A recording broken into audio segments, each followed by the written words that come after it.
What's going on, everyone? Last episode we went to Cinnabar Island and were able to wash Blaine right out of the Cinnabar Gym.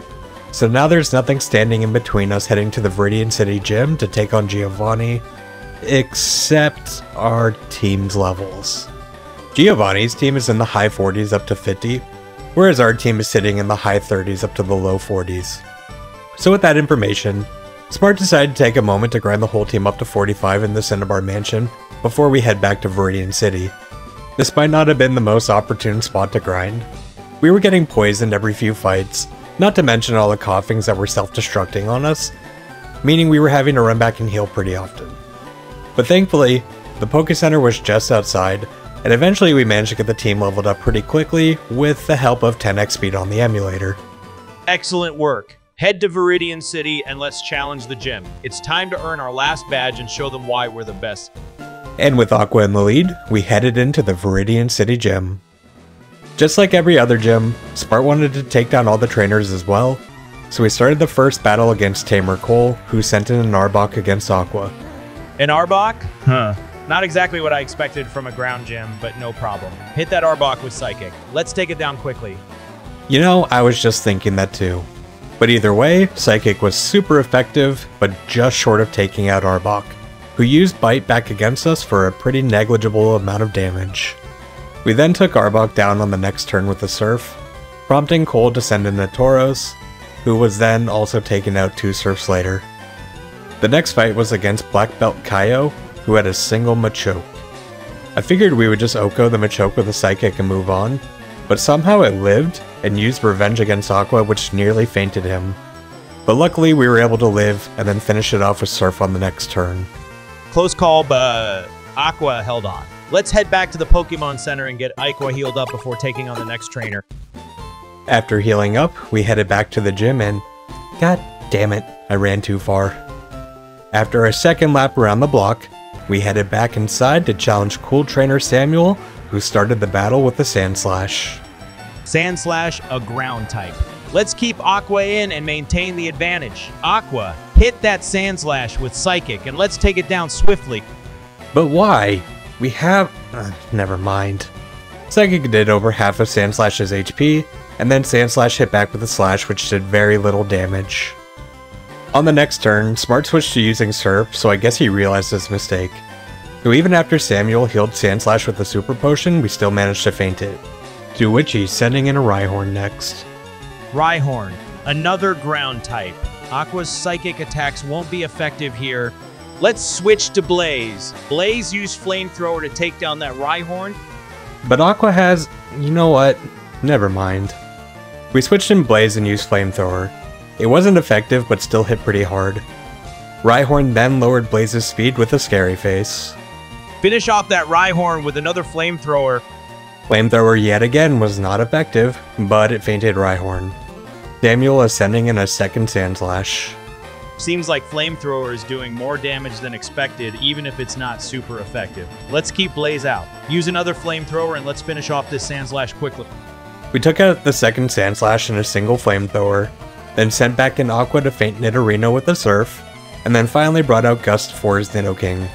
Which I guess wasn't the worst call, since we could dodge any of the ground-type moves that Nidoking may have had. This pattern continued on for the remainder of the gym trainers, where Smart would send in Blaze to Flamethrower all the rock ground-type Pokemon, Psychic instead of Surf with Aqua on the pure ground types, but at least he used Psychic on all the fighting types. Despite the type matchup weirdness, we were still able to easily clear through all the trainers, and made it up to Giovanni. Facing Giovanni himself? Let's start strong. Aqua, use Psychic to take down that Rhyhorn swiftly. Psychic nearly took out the Rhyhorn on the first turn, and then Rhyhorn just missed his Scary Face. Giovanni then potioned on the second turn, so our next Psychic just brought Rhyhorn right back to where it was before the heal. But he didn't heal again on the third turn, which allowed us to take Rhyhorn out with another Psychic. Giovanni then sent out his second, level 50 Rhyhorn next. Another Rhyhorn? Aqua is doing great against them. Use Psychic again to take down that second Rhyhorn swiftly. And swiftly it was, with Psychic critting and taking out the Rhyhorn in a single hit. Giovanni is sending out Nidoqueen next. a critical hit just when we needed it. Great job, Aqua. Now, Nidoqueen is poison ground type. Let's switch to Blaze for this one. Blaze, use Flamethrower to take down that Nidoqueen quickly. While not super effective, Flamethrower was still hitting pretty hard and got Nidoqueen to a 3rd HP on the first hit, and then fainted it on the second turn with another Flamethrower. Giovanni sent in a Nidoking next, to which we employed the same strategy, taking him out again after 2 Flamethrowers. Finally, Giovanni was left with just a Dugtrio. Let's switch to Aqua for this one. Aqua, use Surf to take down that Dugtrio swiftly. Holy crap, he's actually going to use a super effective move. Dugtrio outsped us and hit first with an Earthquake, which only did about a quarter of Aqua's HP, and then we fainted Dugtrio with a super effective Surf. Giovanni is out of Pokemon and has been defeated. Again. Excellent work, Aqua. You've really shown Giovanni who's boss. We got the TM for Earthquake from Giovanni, which Smart gave to Fury, dropping Cross Shop to learn. And now, we were finally ready to head to Victory Road. We healed up from the gym fight and then started walking down Route 22, where we ran into Smugriv in the same spot where he gave Smart some trouble the last time we fought him here. Hopefully this time goes differently. Smugriv again. Let's show how much we've grown since our last encounter. Smugriv sent in his Pidgeot to square off against Aqua, and Smart used Psychic to begin with, despite having Shockwave and Ice Beam. I'm starting to think he has forgotten that we have those moves. Pidgeot outsped Aqua, and we took a weak wing attack before our Psychic dealt a third of Pidgeot's HP. Aqua should be faster next time. Let's finish off Pidgeot with another Psychic. He definitely was not faster this time. Wing attack hit weakly, and then Psychic hit as well for another third of his HP.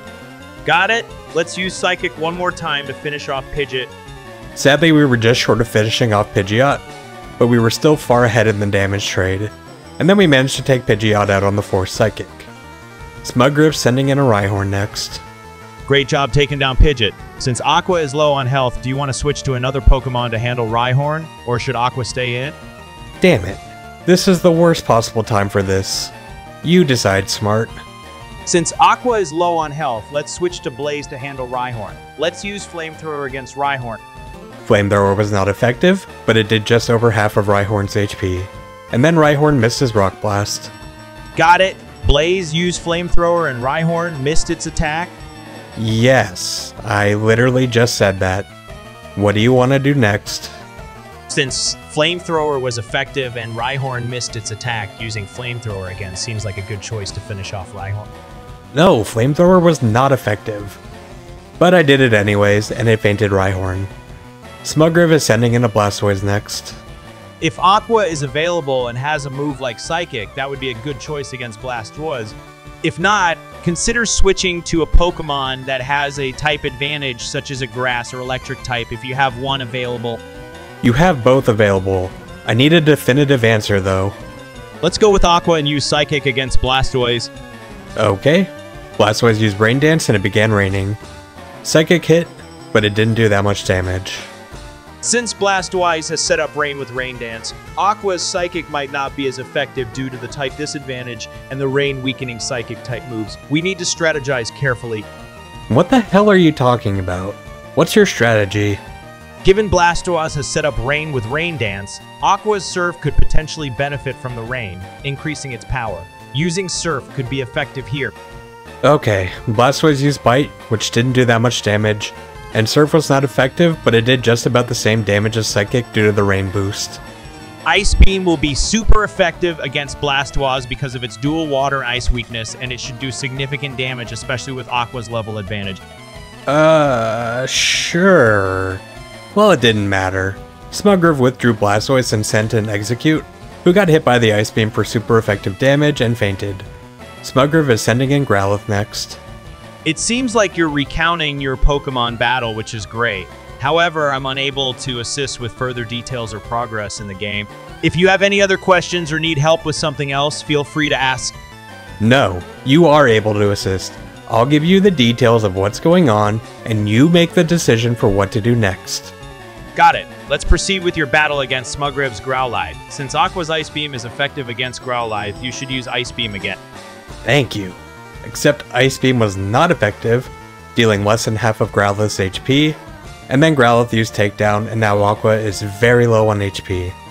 I suggest switching Aqua out to another Pokemon that can handle Growlithe well. Perhaps switch in Blaze and use Flamethrower to capitalize on Growlithe's weakness to Fire-type move. Okay, the logic's flawed, but we swapped in Blaze, to which Growlithe raises speed with an agility, and then on the next turn, Growlithe missed his takedown, allowing Blaze to finish him off with the not effective Flamethrower. That's a fortunate miss for us. Now let's move forward. What's the next Pokemon Smugriv is sending out? His next Pokemon is his Blastoise again. Let's keep Blaze in for now. What move would you like to use against Blastoise? You also have to pick the move. Let's use Flamethrower again against Blastoise. Flamethrower was not effective and did very little damage. Blastoise used Water Gun, which was super effective and dealt nearly half of Blaze's HP. Given that Flamethrower isn't effective against Blastoise and Blastoise has already used Water Gun, which is super effective against Blaze, it might be strategic to switch Blaze out to avoid risking a potential knockout. You could switch to a Pokemon that has type advantages against Water types, such as Bolt with Electric type moves or Gust with Flying type moves. What do you think? Well, I think you need to make that decision for yourself. Got it. Let's switch Blaze out for Bolt then. Blaze has been swapped out for Bolt, and Blastoise set up the rain again with a Rain Dance. Let's use Thunderbolt to take advantage of the rain and hit Blastoise hard. Thunderbolt was super effective and fainted Blastoise. Smugriv is sending in Alakazam for his final Pokemon. Great job. Given that Alakazam is a Psychic-type Pokemon very fast, we should consider our options carefully. Aqua's Ice Beam could be effective against Alakazam due to its Psychic-type weakness. Ice Beam is effective due to Psychic weakness? Okay. Is that what you want to do? Yes, using Ice Beam with Aqua against Alakazam seems like a good strategy. It's super effective against Psychic types like Alakazam. Sure. Alakazam hit Burst, setting up a Future Sight that will hit in 2 turns. Ice Beam hit for neutral damage, and did half of Alakazam's HP. Since Future Sight will hit in the next turn, you might consider using a move that can finish off Alakazam quickly, like Ice Beam again if Aqua is still in good shape. Right. Well, Alakazam used Future Sight again, which failed, and then was hit by Ice Beam and fainted. You have defeated Smugriv. Congratulations on Okay, thank God that's over with. You know, all things considered, ChatGPT was actually strategizing better while broken than it does with this persona as smart. Or at least attempting to. Alright, let's crush this damn victory road and show everyone who the real champ is. With Aqua leading the charge, we'll freeze, zap, and drown anyone in our way. What's the current situation? Which pathetic trainers or wild Pokemon are about to get a taste of our power? Well, we're headed up the path to Victory Road, which will be our final trial before challenging the Elite Four. But that will need to wait till next time, because we're out of time for today. So thank you everyone for watching, and I'll see you in the next one.